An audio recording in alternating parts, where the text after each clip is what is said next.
Dans Ping Pong ce soir, je reçois Stéphane Bern pour répondre à une critique plutôt sévère de Samuel Gontier de Télérama. Mais pas une critique sur Stéphane Bern, l'acteur, qui a joué 250 fois numéro complémentaire, ou sur Stéphane Bern, l'auteur, qui publie chez Flammarion Un si joli monde, mais Stéphane Bern, l'animateur d'une nouvelle émission, La Reine de France, sur France 2. Stéphane Bern, bonsoir. Bonsoir, je suis ravi de vous voir, Daniel. Écoutez, c'est avec plaisir. Mais avant de parler de cette émission, avant d'entendre les douces paroles de Samuel Gontier, je voudrais quand même revenir sur ce livre, Un si joli monde. Il y a une très jolie citation d'Oscar Wilde qui, à mon avis, dit beaucoup de votre projet.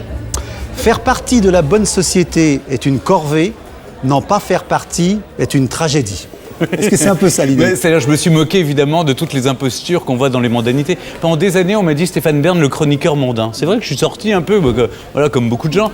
Et j'ai vu beaucoup de gens formidables, mais beaucoup d'impostures. C'est l'histoire d'un chroniqueur mondain qui navigue là-dedans. C'est mon histoire au début, donc je me moque aussi de moi-même. C'est pour dire que j'ai pas mal d'autodérision quand même. Donc vous ne craignez pas de ne plus être invité à certaines tables ? Quand bien même. Voilà, c'est ça qui serait drôle. Bon, alors voyons voir si vous allez être invité à la table de Télérama ou de Samuel. Non, j'ai jamais été leur tasse de thé, Télérama. Oui. Il faut le dire quand même. Déjà, j'ai un délit de sale gueule pour eux. Oui. Parce que trop lisse, le type qui... J'étais à TF1 avant, maintenant... Et puis, péché, et puis j'étais dans des... Je faisais du commercial, du Saga, le mec de Saga, voilà. Bon, écoutez... Alors, on est parti. Bonjour Stéphane, j'espère que vous allez bien. Je viens vous parler de la Reine de France, qui m'a beaucoup déçu. Et qui m'a d'autant plus déçu que vous êtes quelqu'un que j'aime bien, que j'apprécie. Et c'est gentil. J'ai été vraiment atterré par l'émission, je crois. Malheureusement, c'est le mot qui convient. J'ai été d'autant plus déçu que, donc, non seulement je vous aime bien, mais en plus, vous aviez une certaine ambition pour cette émission. En tout cas, c'est ce que vous avez dit dès le premier numéro. Que vous alliez créer un espace de liberté, un espace de réflexion tel qu'il n'en existait plus à la télévision depuis très longtemps.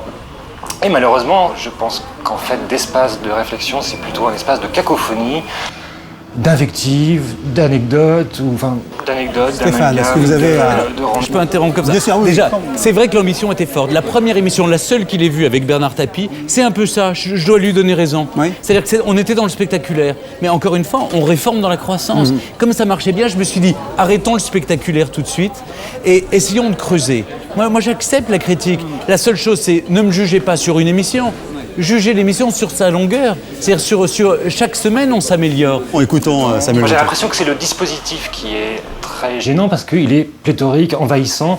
D'abord, il y a beaucoup d'invités. Le dispositif. Pléthorique, voilà. Une remarque que j'ai entendue, c'est vrai qu'il y avait 6 invités d'un côté, 6 invités de l'autre, les pour, les contre.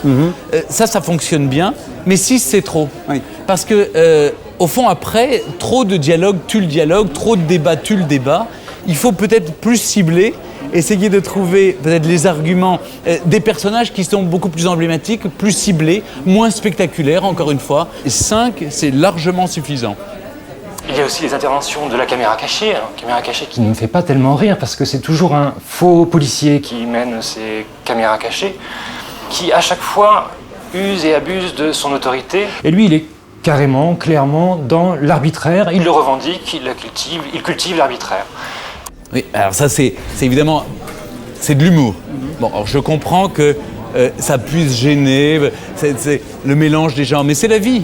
C'est-à-dire que quand vous discutez, vous avez un débat de société très profond, et vous posez des vraies questions, et bien, de temps en temps, vous avez besoin de ce ressort de l'humour pour dédramatiser. Et j'ai l'impression d'avoir vraiment, il est très charmant, Samuel Gontier, mais c'est vraiment la cabale des dévots et des bien-pensants. Mais ça ne m'étonne pas de Télérama en même temps. Il y a aussi les interventions du Standard, avec Jean-Claude Gorjux, dont l'humour ne me fait pas vraiment rire. Même au 18e degré, j'ai du mal à comprendre, j'ai du mal à admettre qu'il flirte autant avec le racisme, souvent la misogynie ou l'homophobie. Je trouve pas ça très... Attendez, voilà, c'est évidemment, on fait rire avec des choses qui sont violentes, mais qui nous permettent de nous interroger. J'ai du mal à penser que M. Gontier ait pu imaginer un instant qu'on frise avec la démagogie, l'homophobie, le racisme et la misogynie, ou en tout cas, c'est mal nous connaître. C'est comme ça que le racisme se développe. C'est-à-dire que si on ne peut plus en jouer, ça veut donc dire que notre démocratie est bien malade. Mais vous constatez qu'il y a un changement dans ce domaine-là on peut plus rire. Il y a vraiment des sujets maintenant sur lesquels on ne peut plus rire. On ne peut plus Pour faire des blagues sur les Noirs, il faut demander aux Noirs de le faire. Des blagues sur les Juifs, il faut demander aux Juifs. Il faut demander sur les homos, il faut demander aux homos. Pardon, je ne suis pas tout à la fois, mais je veux bien faire des efforts pour pouvoir vivre. Il y a aussi un invité fil rouge, qui n'a pas grand-chose à voir avec les débats, qui est... Michel Serres, Jacques Attali, faut pas exagérer non plus. est là pour vendre un livre ou un disque ou un film, ce qui n'est pas très grave, mais... Mais non, justement, ils ne vendent plus en venant dans l'émission. Le spectateur, je pense, est perdu. En tout cas, on ne sollicite pas beaucoup son intelligence et on pourrait dire que le slogan de la Reine de France, c'est « Il est interdit de réfléchir ».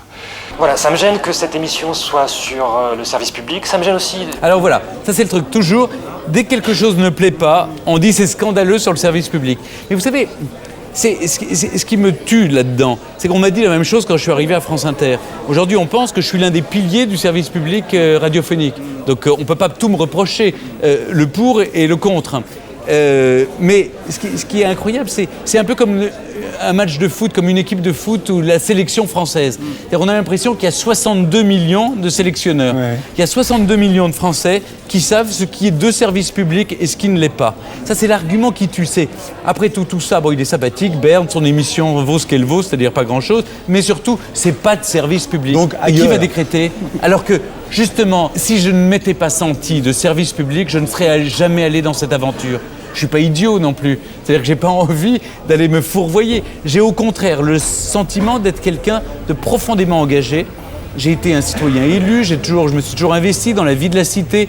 J'ai toujours considéré qu'on était sur cette terre pour faire des choses. En tout cas pour éclairer, pour donner à réfléchir. C'est la pire des insultes qu'on puisse me dire, on interdit aux gens de réfléchir, c'est pas vrai. Que ce soit vous, Stéphane Bern, qui la présentiez, parce qu'il me semble que vous êtes un bon intervieweur, vous êtes quelqu'un que j'apprécie parce que vous savez mettre les gens en confiance. Il me semble que ça ne vous représente pas, que c'est un peu de l'anti-Bern. J'aimerais bien que vous m'expliquiez aussi quels ont été les buts que vous avez voulu atteindre.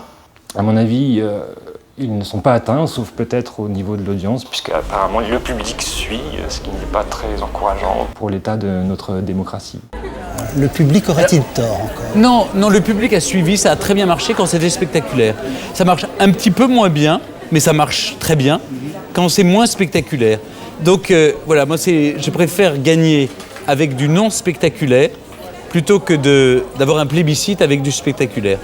Et donc je pense que j'ai répondu. En même temps, je le sens gêné de me dire tout ça. Je suis assez touché parce qu'il le dit avec beaucoup d'affection, beaucoup de gentillesse. Je crois simplement, pour lui répondre, que regardez les émissions de la Reine de France depuis la première et vous verrez que le chemin qu'on a parcouru, encore une fois, j'ai essayé de modifier un peu, et dans mon comportement et dans le dispositif, ce qui n'allait pas. En tout cas, ça montre l'importance de la critique, le côté constructif que peut avoir des critiques. Et tout ce que vous avez recommandé, c'est d'aller voir les nouvelles émissions, de vous retrouver sur France 2. C'est 3 mercredis par mois. En ce moment, c'est plutôt 4 par mois, mais c'est en moyenne 3 à 4 mercredis par mois. Mais encore une fois, j'écoute les critiques. Évidemment, il y a une réaction épidermique. C'est très, on n'aime pas être jugé durement, quand on y croit, si vous voulez, quand on y met tout son cœur, tout son travail, tout son temps et son âme. Mais c'est bien, je trouve cet exercice extrêmement écoutez, nous agréable. En tout cas, on a inauguré avec vous la venue d'un animateur de télévision pour répondre à une critique. Vous avez donné la preuve de l'intérêt de l'exercice. En tout cas, nous, il nous donne envie de recommencer. Dernier mot, merci à Samuel Gontier d'avoir eu le courage de me le dire et j'ai écouté vos critiques. En tout cas, moi, je voudrais reparler de votre livre un si joli monde. Et moi, je vois le mot roman et je me demande si Stéphane Bern ne fait pas son entrée dans le roman. Est-ce que c'est quelque chose qui... Non, mais c'est vrai, ça me titillait depuis longtemps. Ouais. J'ai l'impression que j'ai lâché ma plume. Jusqu'à présent, j'étais un peu étriqué, j'étais coincé parce que je faisais des biographies ou des documents historiques. Là, pour la première fois, je me suis lâché. C'est un roman de mœurs, il se passe des choses. C'est assez léger. Non, et je crois avoir trouvé mon style. Donc, je suis assez fier de ce livre. J'ai entendu des gens lire en hurlant de rire, donc ça me donne plutôt confiance. C'est le début d'un bon virus. En tout cas, nous, tout ce qu'on peut dire, c'est qu'on peut vous réinviter dans Ping Pong, mais ce sera signe d'ératement, mais ce sera avec plaisir de vous recevoir. Merci Daniel, et merci à tous de m'avoir écouté.